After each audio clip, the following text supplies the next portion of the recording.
Sean todos bienvenidos al podcast donde vamos a hablar de diversas temáticas abordadas del programa de Filosofía del Derecho, con el acompañamiento del maestro César Fernando Hutchinson Salazar, especialista en Derecho Constitucional de la Universidad Nacional de Colombia, magíster en Filosofía Contemporánea de la Universidad San Buenaventura y docente en las siguientes asignaturas de la Universidad Santo Tomás Seccional Tunja, como lo son Filosofía del Derecho, Teoría del Estado y la Constitución, Escuelas de Interpretación Jurídica y Constitucional, Argumentación y Lógica Jurídica, docente asesor de consultorio jurídico en acciones constitucionales. Debemos precisar en primer lugar que la filosofía del derecho es una rama o campo específico de la filosofía y no hace parte de las disciplinas jurídicas. En rigor se trata de una reflexión desde el quehacer filosófico sobre un objeto específico, el derecho.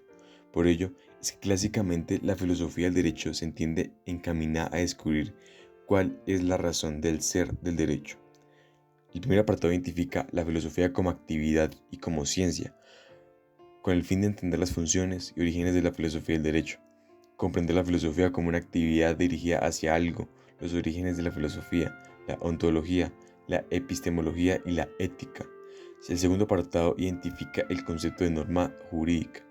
La norma jurídica, el ordenamiento jurídico en ámbito nacional e internacional, el bloque de constitucionalidad. Tercer apartado comprende debidamente el concepto de persona y a la vez el concepto de dignidad humana como principio fundamental de los seres humanos, la persona humana, la alteridad, la naturalización de la noción de persona sobre la dignidad de la persona, la antropología filosófica y la antropología jurídica. El cuarto apartado identifica conceptos básicos y los compara, como ¿qué es el derecho? Equívocos conceptuales, la identificación derecho-ley. Segunda parte del cuarto apartado. Identifica conceptos básicos y los compara. El derecho como método de control social. Identifica conceptos básicos tales como poder, Estado, mundo administrado y paradoja crítica en el que se escribe el derecho.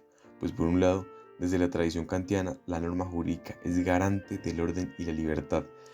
Las distintas temáticas son el objeto material y el objeto del derecho y sociedad, derecho y poder. Las funciones del derecho positivo y sus manifestaciones, tensión entre las fuentes del derecho y los ideales de la justicia. El quinto apartado identifica qué es la justicia y su diferencia con el derecho, para ponerlos en práctica jurídica, en casos reales. Define las clases de justicia y su importancia en la vida jurídica de la nación. Varias temáticas que se abordan en ese apartado son la justicia y el derecho, acerca de los tipos de justicia, la justicia conmutativa, la justicia distributiva, la justicia legal y por último la justicia natural. El sexto apartado identifica la teoría del derecho natural para determinar y comprender cada una de las clases del ius naturalismo, como lo son el derecho natural y el derecho legal en Aristóteles, el ius naturalismo teológico, la dignidad y la autonomía moral kantiana.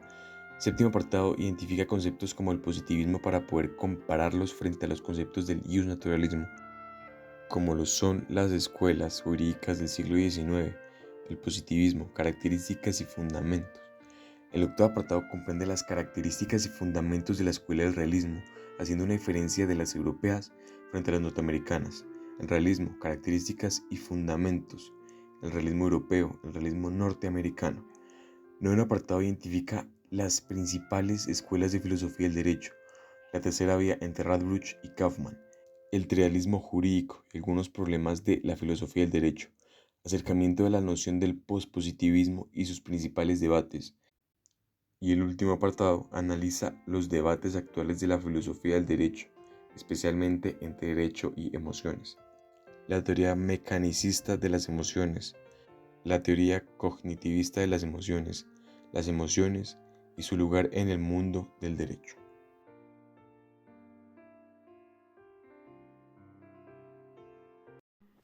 ¿Qué hacen los seres humanos que filosofan? Con mis compañeros llegamos a las siguientes conclusiones. Las personas que filosofan son capaces de construir un propio pensamiento crítico, justo y moralmente correcto. Estos son capaces de tener la suficiencia de elegir entre el bien o el mal. La palabra que mejor describe a las personas que filosofan es el análisis, ya que sintetizan o desglosan oraciones, pues intentan llegar a un punto en donde todas las explicaciones que surgen se pueden conectar entre sí para formular nuevas ideas. Una persona que filosofa no vive de fantasías, sino de la cruda realidad.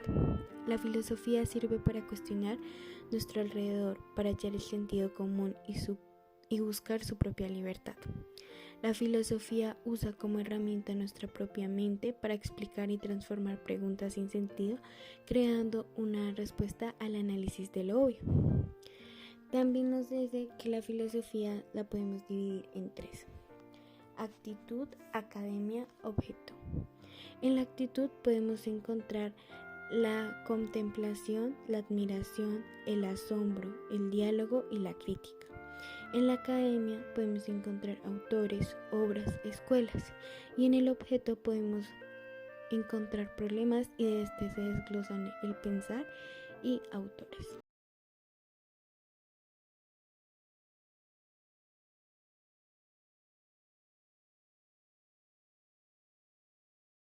Jurídica. Considero que iniciar con una línea del tiempo de la filosofía es lo más óptimo. Comencemos por la etapa presocrática. El periodo presocrático, caracterizado por el problema cosmológico. Los presocráticos pretenden conocer el principio de todas las cosas, cómo surge y se genera el universo. Son, siguiendo la terminología aristotélica, los filósofos físicos o naturales, jonios, pitagóricos, eleatas y pluralistas. Seguimos con la etapa socrática. La etapa de los sofistas y de Sócrates es la fase siguiente a la filosofía presocrática, fase que puede ser considerada como la antítesis del anterior periodo de especulación cosmológica y que suele denominarse periodo socrático. En este periodo el objetivo principal de la filosofía es el hombre. A continuación seguimos con la etapa medieval. Es básicamente un conjunto de corrientes de pensamiento y tratados filosóficos que desarrollarán desde la caída del Imperio Romano hasta el Renacimiento. Seguimos con la etapa moderna. Se define con la intención de llegar a los mismos términos de implicación intelectual para resolver problemas que surgen por la revolución científica y abarca a grandes pensadores. A continuación seguimos con la etapa contemporánea. En pocas palabras, es el periodo actual de la historia de la filosofía. Por extensión se llama también con este nombre a la filosofía producida por filósofos que aún están vivos. Y por último, la etapa posmoderna. La filosofía posmoderna es como por decirlo así, un movimiento filosófico que surgió en la segunda mitad del siglo XX como una respuesta crítica a las suposiciones presentes en las ideas filosóficas modernistas con respecto a la cultura, identidad, historia o también el lenguaje. Ahora hablemos un poco de las corrientes filosóficas. En la antigüedad se caracteriza por su preocupación por la naturaleza y el origen de las cosas. En pocas palabras, son los presocráticos. Otros aspectos son también el estudio de las cosas éticas y la política, que son Sócrates y Aristóteles.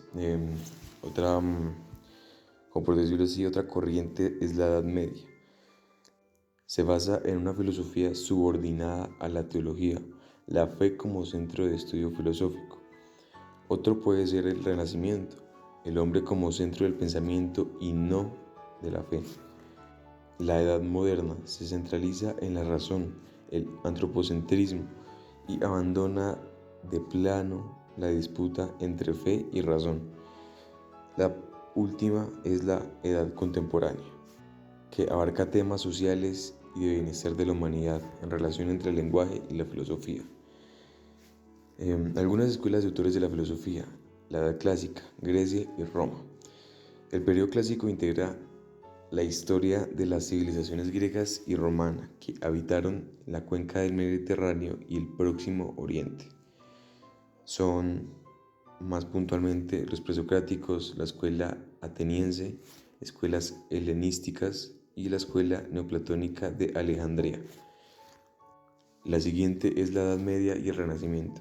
Se dio en Europa y marcó el paso de la filosofía medieval a la moderna, caracterizada por un giro humanista en contraste con la filosofía medieval, y se caracterizó por haber tenido siempre a Dios en el centro.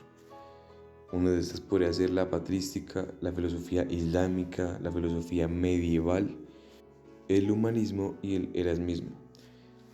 Seguimos con la Edad Moderna, Ilustración e Idealismo. se denomina la posición que niega la existencia real del mundo de los cuerpos. O sea, en este sentido, el término es utilizado para referirse ante todo a la filosofía de Berkeley y en menor medida a la de Descartes. Por ejemplo, puede ser la época de la imagen del mundo, el racionalismo, el empirismo, la ilustración y el idealismo.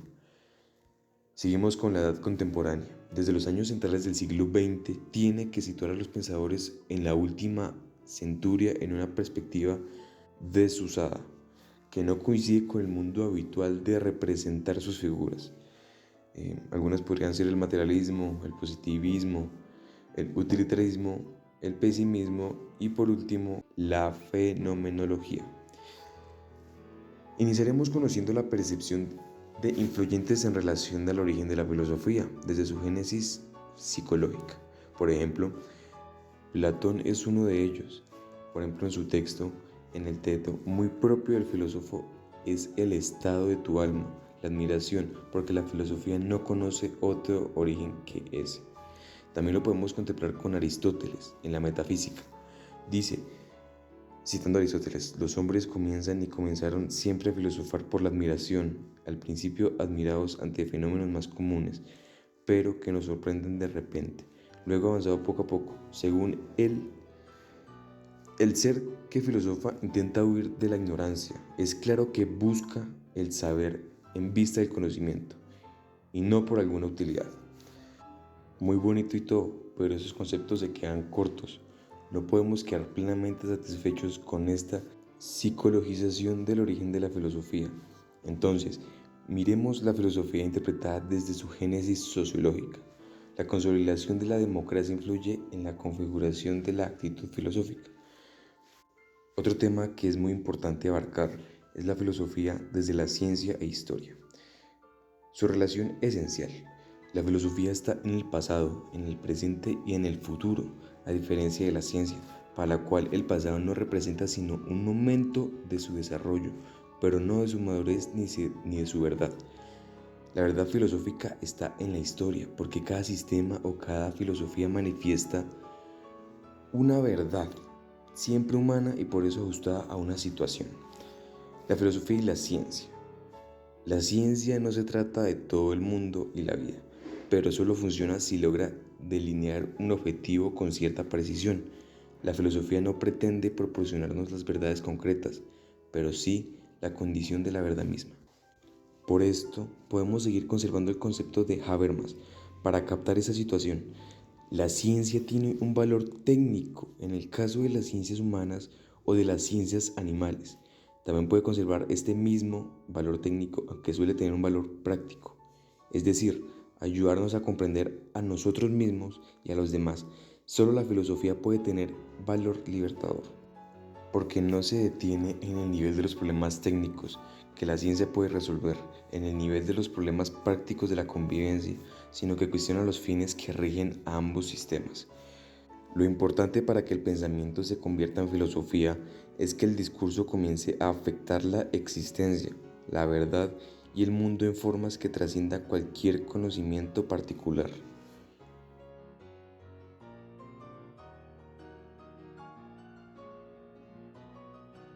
En este capítulo vamos a hablar de los autores que nos propone Victoria Camps en su libro Concepciones de la Ética. En primer lugar, hablemos de Kant. El que propone nos establece dos tipos de juicios, los a priori y los a posteriori.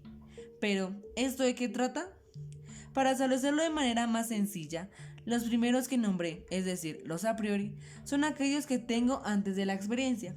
Y los últimos, o sea, los a posteriori, son aquellos que surgen cuando intentamos comprender y conocer el mundo. Pero, ¿y esto en qué lo podemos utilizar? Estos juicios los podemos presenciar en todo, como por ejemplo, cuando leemos una disposición jurídica. Antes de leerla, solo con conocer su nombre o su tema central, nos hacemos suposiciones, mientras que cuando la leemos y la tratamos de entender, los juicios que teníamos antes sin la experiencia cambiarán totalmente. Kant se plantea 3 preguntas y nos deja saber con su respuesta el pensamiento que tiene. La primera de ellas es, ¿qué puedo conocer del mundo? A esa pregunta Kant afirma totalmente que en el mundo en el que existimos hay cosas que no conocemos y son más de las que imaginamos. La segunda pregunta trata sobre el tema espiritual y dice, ¿qué puedo esperar? En la última pregunta aparece la moral, donde se pregunta, ¿qué puedo hacer? Destacando de Kant, él plantea dos imperativos, los cuales se denominan imperativos kantianos. El primero dice, autonomía de tal manera que tus acciones puedan elevarse a una norma de carácter universal. Y el segundo dice, considera al otro siempre como un fin y nunca como un medio. ¿Qué más autores nos plantea Victoria? Otro de los autores que ella nos nombra de manera muy concreta es Hegel, pero él que nos plantea. Él critica a Kant y nos habla que los sujetos no venimos hechos. El mundo es de donde nos tenemos que hacer, pero el mundo está en oposición del hombre, entonces se genera la negatividad. Pero ningún autor es perfecto y él tiene una gran falla, ya que gracias a que el hombre debe estar sujeto al mundo, el hombre como consecuencia queda diluido en el Estado, ya que pierde su libertad. Hablemos de otros autores que ella nos plantea. Uno de los importantes en la filosofía, Marx, pero el que nos aporta, se tiene que destacar que él fue el primer economista que explicó el funcionamiento de la producción, acciones demasiado importantes para la época en donde vivió. Tenemos que conocer que él nos plantea que el Estado es una institución de dominación. Él siempre habla del tema de la riqueza. Por lo mismo, nos enumera las fuentes de la riqueza, que son el trabajo, la tierra y la producción. También nos nombra a Nietzsche. Pero, ¿qué habla él? Su tema principal es el lenguaje, y por eso nos plantea que nos engañan a través de este. ¿Y cuánta razón tiene? La dominación viene del lenguaje.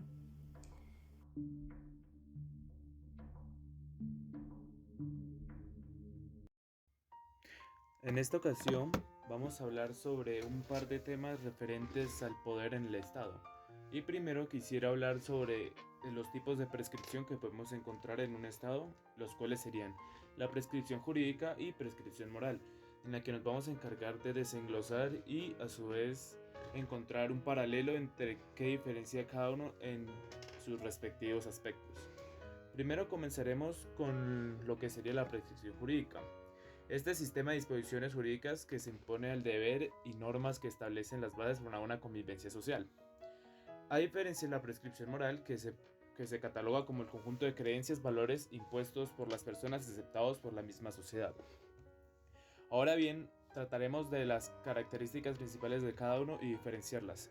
Iniciamos con la coacción. En la prescripción jurídica, al existir la relación de hombre y sociedad, se requieren instituciones políticas encargadas de hacer funcionar el sistema. En caso de la moral, actúa en el interior de la persona y se cumple de forma autónoma. Ahora bien, hablando de temas de obligación, en la prescripción jurídica solo se establecen en el derecho. En la moral, solo nace de la conciencia del individuo y por supuesto también de la presión social. ¿Qué garantiza el cumplimiento de las prescripciones jurídicas? En esta se busca su cumplimiento es con amenazas, sanciones y violencia legalizada, o mejor dicho, coacción. Y en la prescripción moral, esta nace del libre albedrío y depende del remordimiento que tiene cada persona. ¿Y en qué se basa cada una? La prescripción jurídica se basa en sanciones y la moral se basa en premios y castigos. Ahora entrando en materia de algunos pensadores referentes a lo que ellos plantean frente a lo que es el Estado, quisiéramos continuar con los pensamientos que nos plantea John Locke, también conocido como el padre del liberalismo, que compartía ideas con John Owen y también fue influenciado por Thomas Hobbes y también Descartes, sobre el carácter del derecho considerado como el jus natural por estos. Pero Locke considera como natural lo que sería la vida, la libertad y por supuesto la propiedad privada, que es indispensable en el estado que él plantea. En palabras del mismo Locke, nuestra relación con el poder político es pactar con la sociedad como una comunidad donde el Estado civil formalice las instituciones de derecho y así renunciando a nuestra misma ley natural. O sea que para Locke el soberano absoluto es el mismo individuo y pueblo, diferenciándolo de lo que sería Hobbes, que para él la soberanía reside en el Estado, así como lo plantea en su libro El Leviatán.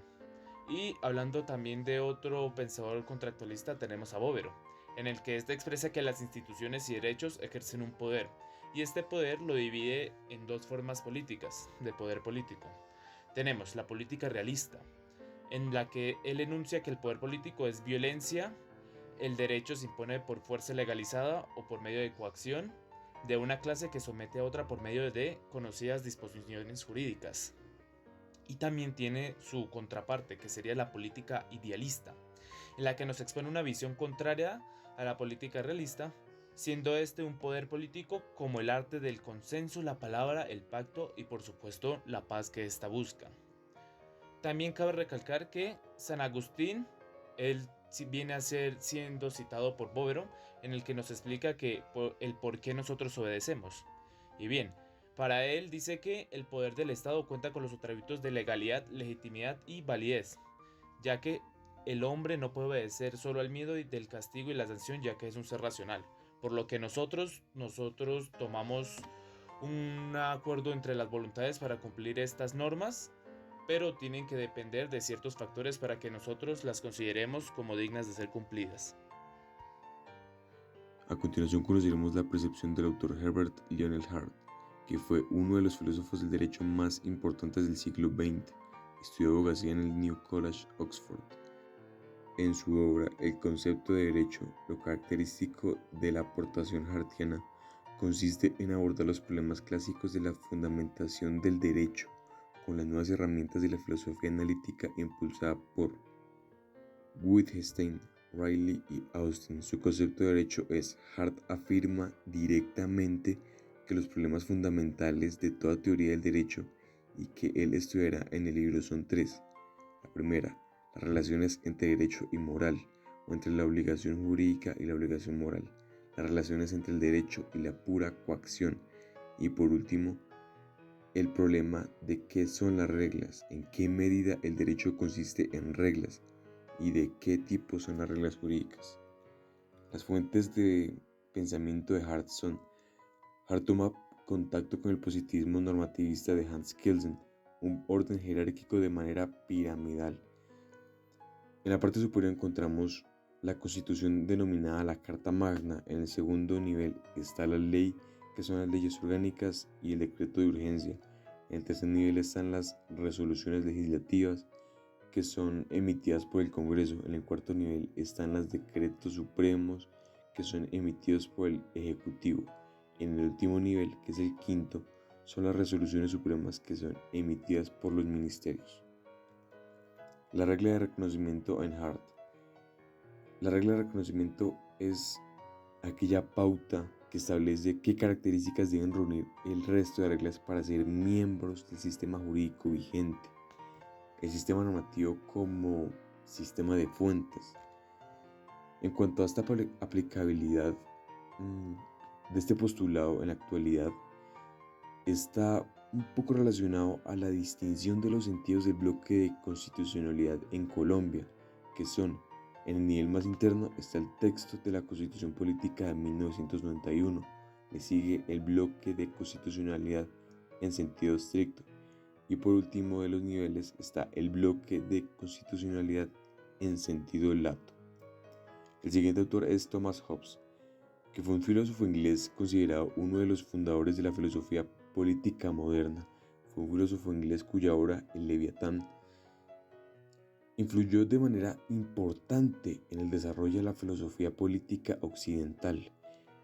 Es el teórico por excelencia del absolutismo político. En primer lugar, a Hobbes le sirve de punto de partida la teoría política, una visión empírica de la naturaleza y de un estado de naturaleza del hombre donde no hay justicia o injusticia, sino guerra de todos contra todos. Ubica el objeto mínimo de la sociedad y de la ley de la supervivencia, la paz social. Las afirmaciones más importantes de Hobbes sobre el derecho, que pasaron a la tradición iuspositivista inglesa, que son las siguientes: una ley es el mandato de aquel o aquellos que tienen el poder soberano, dado que aquellos que son sus súbditos declarando pública y claramente lo que cada uno de ellos puede hacer y lo que debe abstenerse de hacer. Siguiente. La pena y la coacción son requisitos esenciales de la ley. La naturaleza del derecho está constituida por el aspecto imperativo o coactivo. La obligatoriedad de las leyes depende no del pacto, ni el juramento, ni la moral, sino en este caso, del poder que puede hacerlas efectivas.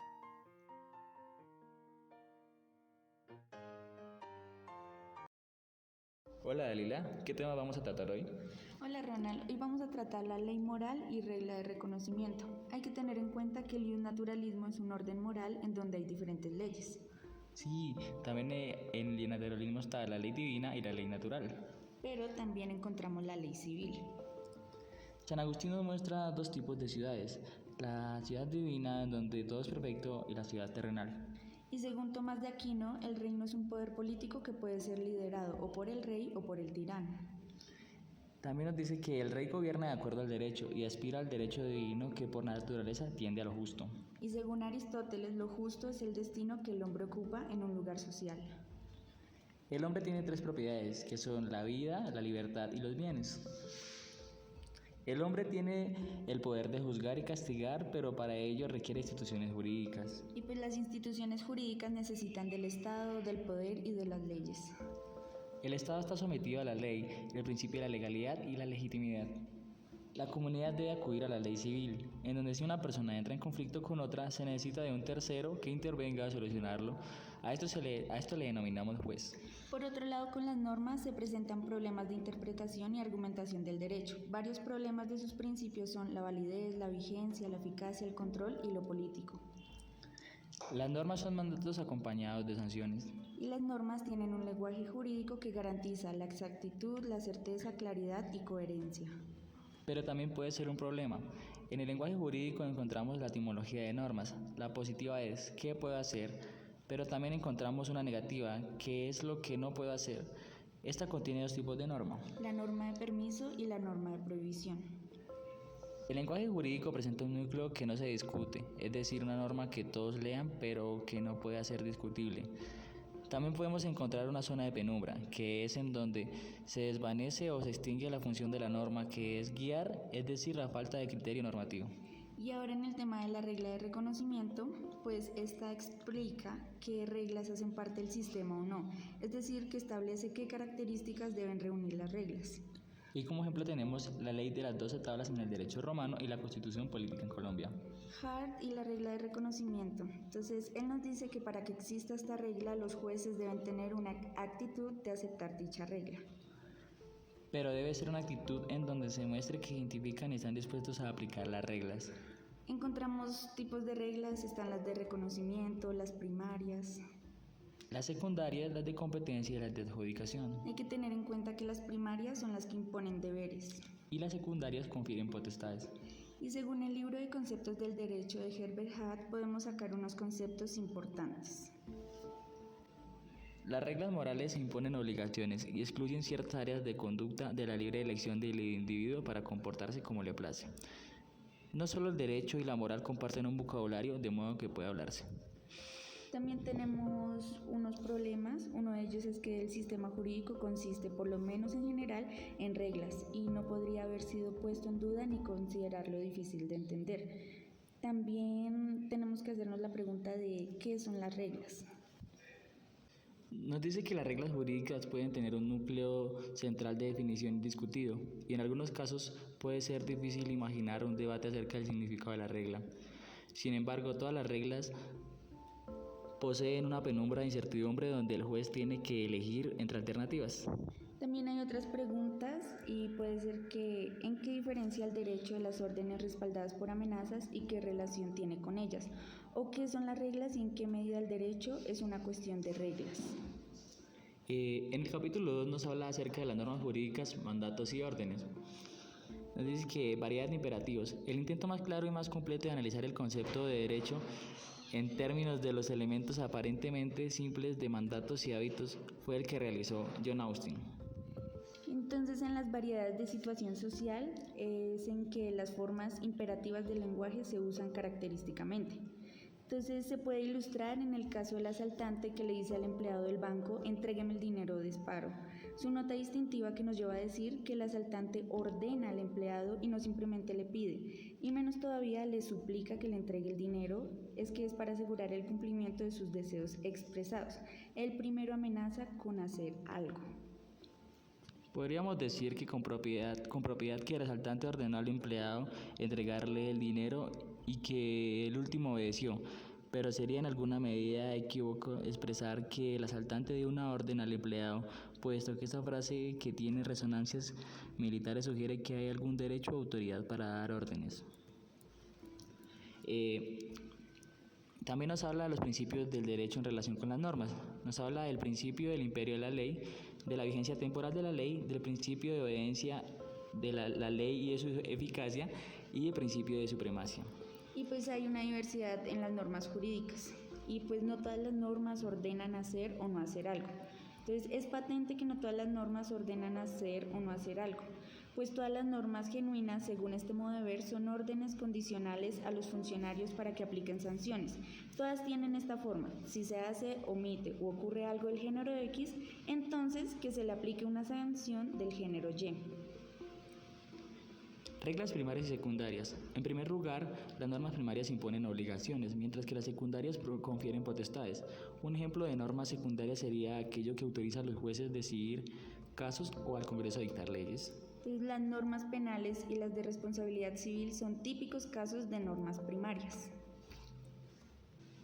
Bueno, entonces en la idea de obligación es que se recordará que la teoría del derecho como órdenes coercitivas, a pesar de sus errores, partía de la apreciación perfectamente correcta del hecho de que donde hay normas jurídicas, la conducta humana se hace en algún sentido no optativa u obligatoria.